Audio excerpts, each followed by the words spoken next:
Hello दोस्तों। तो चलिए एक बार फिर स्वागत है आपका अपने चैनल हिम क्विक पर। तो चलिए आज का वीडियो स्टार्ट करते हैं। क्वेश्चन नंबर 75 तक हमने पिछले वीडियो में डिस्कस कर लिया था।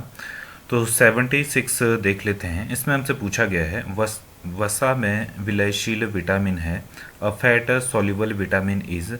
तो इसमें से कौन सी जो विटामिन है जो सॉल्युबल है यानी घुलनशील है? ऑप्शन सी इसके लिए राइट आंसर हो जाएगा। विटामिन डी जो है वो वसा में घुलनशील है। इसके अलावा विटामिन ए, ई और के ये भी जो हैं वसा में घुलनशील विटामिन के श्रेणी में आती हैं। तो ये चारों विटामिन्स के नाम याद रखेंगे जो कि फैट के अंदर घुल जाती हैं। विटामिन ए, डी, ई और के, ये सारी विटामिन जो हैं इनको वसा में घुलनशील विटामिन कहा जाता है क्योंकि वे कार्बनिक सॉल्वेंट में घुलनशील होते हैं और वसा के समान तरीके से अवशोषित और परिवहन किए जाते हैं। 76 का सी राइट ऑप्शन था। 77 देख लेते हैं। आरबीसी का भंडार गृह है। The reservoir of RBC is. तो ऑप्शन ए जो है स्प्लीन इसके लिए राइट आंसर हो जाएगा। आप गूगल भी कर सकते हैं। 77 का ए जो है स्प्लीन ये राइट ऑप्शन हो जाएगा। यहाँ पर बी को राउंड किया गया है जो कि गलत है। तो 77 का ए राइट ऑप्शन है। गूगल पे आप देख सकते हैं why spleen is called reservoir of RBC. तो स्प्लीन को रिजर्वायर क्यों कहा जाता है आरबीसी का, या reservoir of RBC is called spleen, तो दोनों एक ही चीज़ें हैं। 77 का ए राइट ऑप्शन है। 78 देख लेते हैं। इसमें पूछा गया है pituitary gland is located at the base of. तो पीयूष ग्रंथि है वो किसके आधार पर स्थित होती है, कहाँ पर स्थित होती है? ऑप्शन सी जो है ब्रेन इसके लिए राइट आंसर हो जाएगा। 78 का सी जो है याद रखेंगे आप, राइट आंसर है। निम्नलिखित रोगों में से कौन सा विषाणुक रोग है? 79 में पूछा गया है कौन सी डिजीज जो है एक वायरल डिजीज है। इसमें से 4 ऑप्शन है आपके पास और ऑप्शन सी जो है इसके लिए राइट आंसर है। जापानी एनसीफेलाइटिस जो है एक वायरस से ये होने वाला रोग है। जबकि ट्यूबरक्लोसिस की बात करें तो ये पहले भी क्वेश्चन में पूछा जा चुका है। तो एक बैक्टीरियल रोग है ये, मतलब बैक्टीरिया के कारण जो है ट्यूबरक्लोसिस होता है। और जैपनीज़ एंटीफिलाइटिस जो हमने देखा ये आपका वायरल डिजीज़ है। 79 का सी जो है राइट ऑप्शन है। यहाँ पर गूगल में मैंने कुछ और भी नाम सर्च किए हैं जो कि वायरल डिजीज़ हैं और जो कॉमनली एशिया में होते हैं। तो आप देख सकते हैं इनके नाम। For example a number of important global disease such as influenza, dengue, Japanese, ये देखिए यहाँ पे इसका नाम आ गया। इसमें बैक्टीरियल डिजीज़ है उनका भी नाम है। जो ये जो बीमारियाँ ये एशिया में कॉमनली पाई जाती हैं। ट्यूबरक्लोसिस है, निमोनिया है। नेक्स्ट देखते हैं 80। इसमें पूछा गया है पुरुष में लिंग गुणसूत्र किसके द्वारा प्रदर्शित होते हैं? Sex chromosome in human male is represented by. Option C जो है 80 के लिए राइट ऑप्शन हो जाएगा XY। तो देखिए दो तरह के क्रोमोसोम्स होते हैं, X टाइप के और Y टाइप के, जिनसे पता चलता है कि जो बर्थ के टाइम है वो मेल होगा या फीमेल, उससे पता चलता है। Determines your sex as a male और female when you are born, they are called sex chromosome. तो X और Y जो हैं वो सेक्स क्रोमोसोम्स होते हैं। फीमेल के अंदर 2 जो हैं X क्रोमोसोम होते हैं जो कि ऑप्शन बी है। अगर ये 2 क्रोमोसोम होंगे तो वो फीमेल होगी, जबकि एक X और एक Y होगा तो फिर वो मेल होगा। तो ऑप्शन सी जो है 80 के लिए राइट आंसर है क्वेश्चन में, क्योंकि पुरुष में लिंग गुणसूत्र का जो प्रदर्शित है कैसे होता है उसका क्वेश्चन पूछा गया था। तो एक X और एक Y जो है आपका सी में है। तो 80 का सी राइट ऑप्शन है। चलिए नेक्स्ट देख लेते हैं। नेक्स्ट क्वेश्चन है 81। इसमें पूछा गया है as output increases average fixed cost. तो उत्पादन बढ़ने पर जो औसत स्थिर लागत है वो क्या होती है? कम होती है, डिक्रीज होती है या फॉल, कुछ भी बोल सकते हैं आप। तो ऑप्शन बी जो है फॉल्स या डिक्रीज इसके लिए राइट आंसर हो जाएगा। जब भी उत्पादन बढ़ेगा तो जो लागत है, स्थिर लागत है, वो कम होती जाएगी। तो 81 का बी जो है राइट ऑप्शन है। नेक्स्ट क्वेश्चन देखते हैं। उससे पहले आपसे रिक्वेस्ट है, अगर आपने चैनल अभी तक सब्सक्राइब नहीं किया है तो चैनल को सब्सक्राइब करते रहिए और साथ साथ ही वीडियोस को भी ज़्यादा से ज़्यादा लाइक और शेयर करिए। इस क्वेश्चन में पूछा गया है वो स्थिति जब बड़ी संख्या में फर्में समान वस्तु का उत्पादन करती हैं तो कहलाती हैं। A situation of large number of firm producing similar goods is term as, तो उसको बोलते हैं हम परफेक्ट कंपटीशन। जब बहुत सी कंपनियां एक जैसा प्रोडक्ट बना रही हों, सिमिलर प्रोडक्ट बना रही हों, तो वो कहलाता है परफेक्ट कंपटीशन। जबकि इसके उल्टा अगर हम ऑप्शन बी जो पूछा गया है मोनोपोलिस्टिक कंपटीशन, तो मोनोपोलिस्टिक कंपटीशन में मोनोपोली होती है, उसमें कंपटीशन एक्चुअली होता ही नहीं है, क्योंकि जो कोई आइटम एक कंपनी बना रही होती है उसका एग्जैक्ट सब्स्टिट्यूट दूसरी कंपनी नहीं बना रही होती है, मिलता जुलता होता है पर एग्जैक्ट नहीं बोल सकते। तो ऐसी extreme market situation where there is only one seller and has no competition and so control supply and prices. तो जब सप्लाई और प्राइजेज एक ही कंपनी द्वारा कंट्रोल किए जाएं और उनके द्वारा जो है ऐसा प्रोडक्ट बनाया जाए जिसकी मोनोपोली हो, जो दूसरा नहीं बनाती हो वैसी कोई कंपनी, तो उसमें मोनोपोलिस्टिक कंपटीशन होता है वो। जबकि परफेक्ट कंपटीशन में बहुत सी कंपनियां जो हैं सेम तरह का प्रोडक्ट बनाती हैं। चलिए नेक्स्ट देखते हैं। 82 का ए राइट ऑप्शन था। 83 में पूछा गया है भारत में पूंजी गहन उद्योग का उत्तम उदाहरण है। तो भारत में पूंजी गहन उद्योग का उत्तम उदाहरण ऑप्शन बी इसके लिए राइट आंसर हो जाएगा, steel industry. On the base of Indian economy और उसके स्टैंडर्ड हैं, तो आपकी जो स्टील इंडस्ट्री है या फिर हम आयरन एंड स्टील इंडस्ट्री भी बोल सकते हैं, तो आयरन और स्टील इंडस्ट्री जो है वो एक पूंजी गहन उद्योग का उत्तम उदाहरण है भारत में। तो ऑप्शन बी जो है इसके लिए राइट आंसर हो जाएगा। चलिए नेक्स्ट देख लेते हैं। अगला क्वेश्चन है भारतीय अर्थव्यवस्था है। ये क्वेश्चन जो है बहुत बार रिपीट हो चुका है, तो इसको आप ध्यान में रखेंगे। भारतीय अर्थव्यवस्था क्या है? एक मिक्स्ड इकोनॉमी यानी मिश्रित अर्थव्यवस्था है, क्योंकि यह निजी और सार्वजनिक जो दोनों क्षेत्र हैं इसके सह अस्तित्व में है, मतलब दोनों की एग्जिस्टेंस है और दोनों ही जो है आर्थिक नियोजन के सामान्य मार्गदर्शन के तहत जो है काम करते हैं। तो इसलिए जो है इंडियन इकोनॉमी को हम मिक्स्ड इकोनॉमी कहते हैं। Mixed economy, the private and sector coexist and the country leverages international trade, that's why it is called mixed economy. याद रखेंगे 84 का डी जो है राइट ऑप्शन है। 85 देख लेते हैं। 85 में पूछा है the goods which people consume more when their price rises are called, तो वह वस्तुएं जिसका लोग कीमतें बढ़ने पर अधिक उपभोग करते हैं वो कौन सी वस्तुएं कहलाती हैं? तो ऑप्शन सी इसके लिए राइट आंसर है।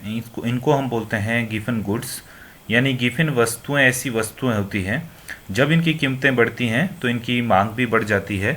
और जब आप गूगल करेंगे ऐसी वस्तुएं देखेंगे जिनकी जब कीमतें बढ़ती हैं तो उनकी उपभोग यानी उसकी डिमांड भी बढ़ जाती है, उसकी खपत भी बढ़ जाती है।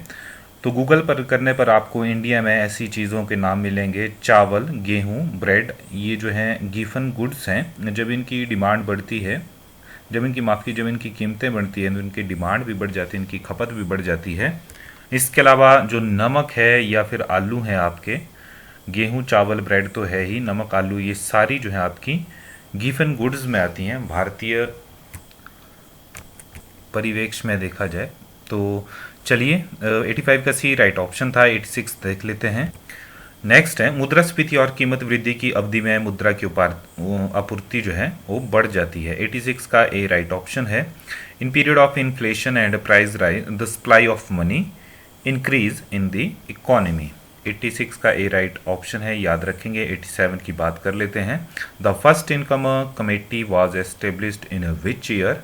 87 का सी जो है 1949, याद रहेगा आपको, ये राइट ऑप्शन है। तो प्रथम आय समिति की गठन किस वर्ष गठित की गई थी? तो अगस्त 1949 आप याद रखेंगे। After independence the government of India appointed the National Income Committee in August 1949 with professor PC Mahalanobis as its chairman and professor. तो इनकी अध्यक्षता में थी ये PC महालनोबिस और अगस्त 1949 याद रखेंगे। 88 देख लेते हैं। तो रेमेडी फाइनेंस जिसको हम उपचार वित्त कहते हैं वो किया जाता है। ऑप्शन ए जो है RBI द्वारा, इसके लिए राइट ऑप्शन होगा। 89 देख लेते हैं। इसमें पूछा गया है निम्नलिखित में से कौन सा आरबीआई के प्रतीक पर है। निम्नलिखित में से कौन सा आरबीआई के प्रतीक पर है, यानी जो आरबीआई का लोगो है उस पर आपको क्या देखने को मिलता है, ये पूछा गया है यहाँ पर। तो आप देख सकते हैं ये आरबीआई का लोगो है। इस पे आपको एक बाघ देखने को मिल रहा होगा और पीछे एक पेड़ है जो कि ये पाल्म ट्री है, यानी एक बाघ है, टाइगर है और एक खजूर का पेड़ है या ताड़ का पेड़। तो ऑप्शन बी बाघ इसके लिए राइट आंसर हो जाएगा। पेड़ का नाम तो यहाँ पे नहीं है, मतलब पेड़ यहाँ नहीं है, तो 89 का बी जो है राइट ऑप्शन है। चलिए नेक्स्ट क्वेश्चन देख लेते हैं। अगला क्वेश्चन पूछा गया है कौन सा विकास व्यय है, यानी ये जो चार ऑप्शन है इसमें से कौन सा खर्चा है जो कि डेवलपमेंट एक्सपेंडिचर के अंतर्गत आता है। तो डेवलपमेंट एक्सपेंडिचर क्या होता है? The development expenditure refer to as the expenditure on activity that are directly related to the social and economical development of a country. तो ऐसे कोई भी खर्चे जो कि सीधे तौर पर जो है सोशल और इकोनॉमिक डेवलपमेंट है जो देश की, उससे रिलेट करते हैं। तो इसमें एग्जाम्पल में देखा जाए तो आपके जो एग्रीकल्चर के पर किए जाने वाले खर्च है, हेल्थ पर किए जाने वाला खर्च है तथा एजुकेशन पर किए जाने वाला खर्च है, वो आपके डेवलपमेंट एक्सपेंडिचर में आता है। तो चार ऑप्शन है इसमें से आप देख सकते हैं। जो एग्रीकल्चर के अंडर ही आपका इरिगेशन एक्सपेंडिचर, यानी ऑप्शन बी जो है 90 के लिए राइट आंसर हो जाएगा। तो तीन तरह के खर्चे यहाँ पर एग्जाम्पल में एग्रीकल्चर, हेल्थ और एजुकेशन, ये आपके डेवलपमेंट एक्सपेंडिचर होते हैं। उसी हिसाब से फिर बी जो है 90 के लिए राइट ऑप्शन है। चलिए नेक्स्ट देख लेते हैं। नेक्स्ट क्वेश्चन काफ़ी इजी है। Which of the biggest tax paying sector in India. चार ऑप्शन है आपके पास, तो इसमें से कौन सा ऐसा सेक्टर है भारत में जो सबसे ज़्यादा जो है टैक्स पे करता है सरकार को। तो इंडस्ट्रियल सेक्टर जो है आपका, वो ऑप्शन सी जो है इसके लिए राइट आंसर है। इस यहाँ से आप सबसे ज़्यादा टैक्स आता है भारत सरकार को।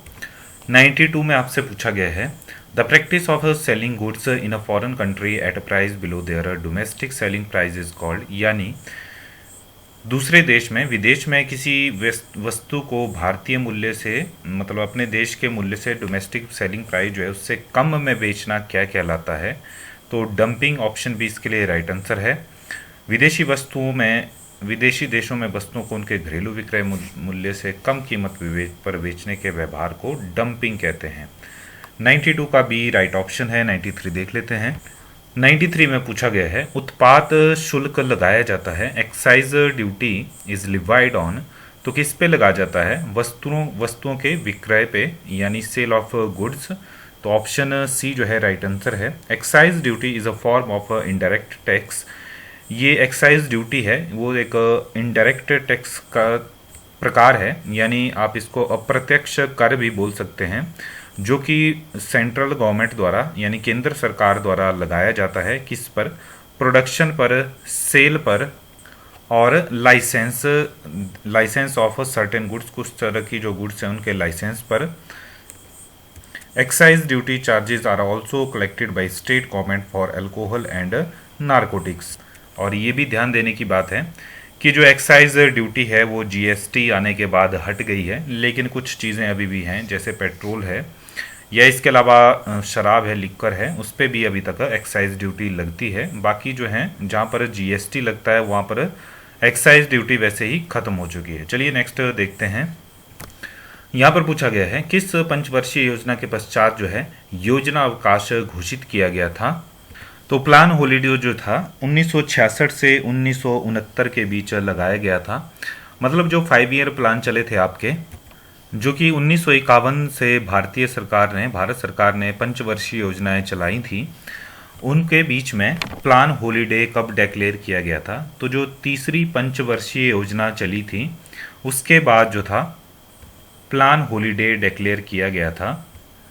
तो और क्यों किया गया था? जो तीसरी पंचवर्षीय योजना थी वो एक तरह से फेल हो गई थी, फेलियर के कारण जो था फिर गवर्नमेंट को जो था डिक्लेयर करना पड़ा था कुछ टाइम के लिए, यानी 3 सालों के लिए जो था इन्होंने प्लान हॉलीडे डिक्लेयर किया था 1966 से 1969 तक।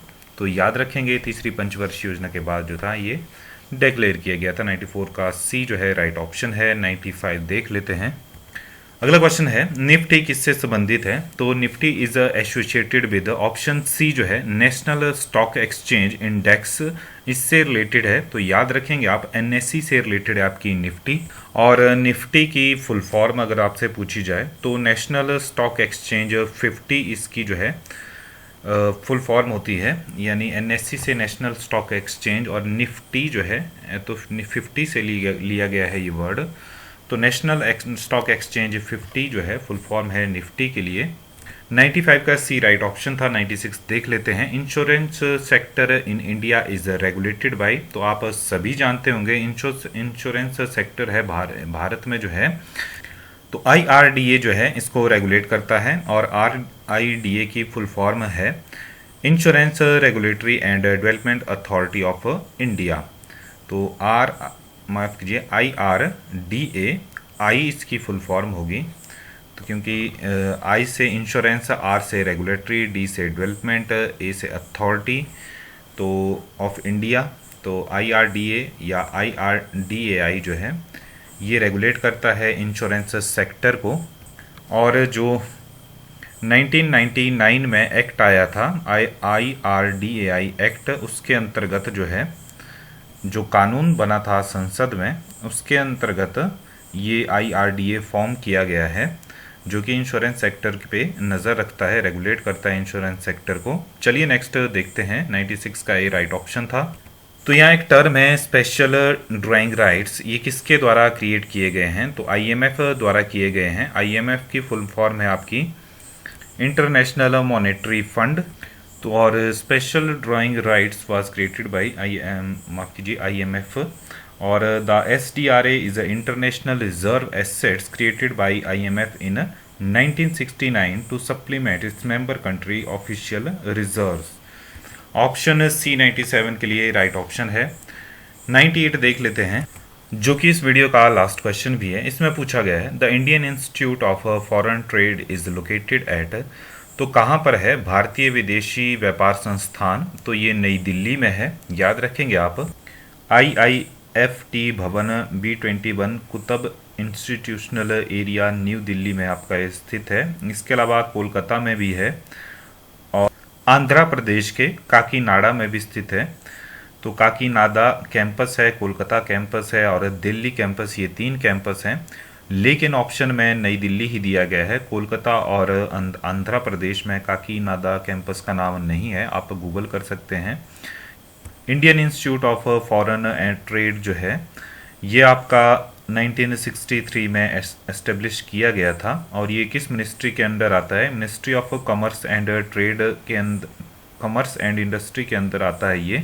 और इसके 3 कैंपस हैं, नई दिल्ली में है, कोलकाता में है और आंध्र प्रदेश के काकीनाडा में है। तो ये देख सकते हैं आप। ऑप्शन A जो है 98 के लिए राइट आंसर था। तो चलिए आज के वीडियो में इतना ही। वीडियो आपको अच्छा लगता है तो लाइक शेयर करते रहिए और साथ साथ चैनल को भी ज़रूर सब्सक्राइब करिए। धन्यवाद।